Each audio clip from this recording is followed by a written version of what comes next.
ये बात सही है कि जेल में मोबाइल मिला, उनको दंडित किया गया, अधिकारियों को भी दंडित किया गया, जो जेल के प्रहरी थे या जो जेलर थे उनको भी दंडित किया गया। कहीं ना कहीं लापरवाही हो रही है। जहां तक धमकी की बात है तो कोई भी सिर फिरा ऐसी कोई धमकी दे देता है तो उसके खिलाफ कार्रवाई होती है। हाँ, ये बात सही है, सावधानी की जरूरत है। कल भी हम साथ में थे तो मैंने भी कहा कि हमें थोड़ा सा सावधान तो रहना चाहिए। कोई भी सिर फिरा कुछ भी कर सकता है।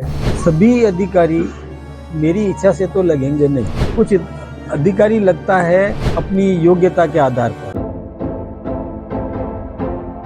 ये बात सही है कि जेल में मोबाइल मिला, सिम कार्ड भी मिला, तो उनको दंडित किया गया, अधिकारियों को भी दंडित किया गया, जो जेल के प्रहरी थे या जो जेलर थे उनको भी दंडित किया गया। कहीं ना कहीं लापरवाही हो रही है, इसके कारण से जेल में ये सब सुविधाएं कैदी उपलब्ध करवा देते हैं।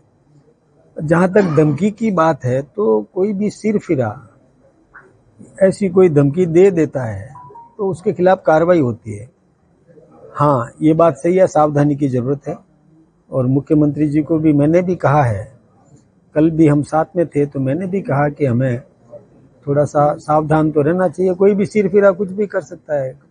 जब हमारे देश की प्रधानमंत्री थी इंदिरा जी को भी जब क्षति पहुंचा दी थी तो ये सावधानी की तो जरूरत है। क्या कहेंगे? देखिए, हनुमान जी कब क्या बोल देते हैं बाद में उनको पता चलता है कि मैंने क्या बोल दिया।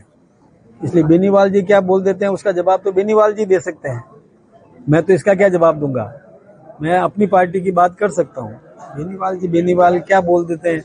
वो जवाहर सिंह जी बेडम पर आरोप लगाते हैं, कभी किसी पर लगा देते हैं। आरोप लगाना अलग बात है। मैं एक बात बताऊं आपसे कि किसी भी राजनेता को बिना पर्याप्त आधार के, बिना पुष्टि के कभी भी व्यक्तिगत आरोप नहीं लगाने चाहिए। इससे बचना चाहिए। डांगा साहब लगा रहे हैं कि हनुमान बेनीवाल के काम हो रहे हैं, मेरे नहीं हो रहे हैं।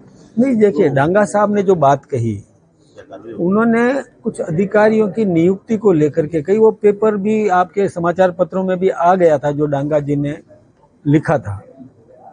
सभी अधिकारी मेरी इच्छा से तो लगेंगे नहीं, कुछ अधिकारी लगता है अपनी योग्यता के आधार पर। हम देखते हैं कि अधिकारी एफिशिएंट है, ऑनेस्ट है, उसको ध्यान में रख करके अधिकारी को ड्यूटी दी जाती है। अब उसमें त्रुटि संभव है, लेकिन अब सबको संतुष्टि हो भी नहीं सकती। कोशिश करते हैं कि पर्याप्त संतुष्टि हो जाए, लेकिन सब संतुष्ट होते भी नहीं है। जहां तक डांगा जी की बात है, डांगा जी से, रेवत राम जी से मैंने बात की है। उस पत्र को लेकर के भी मैंने चर्चा की, उन्होंने इसके लिए सॉरी भी की।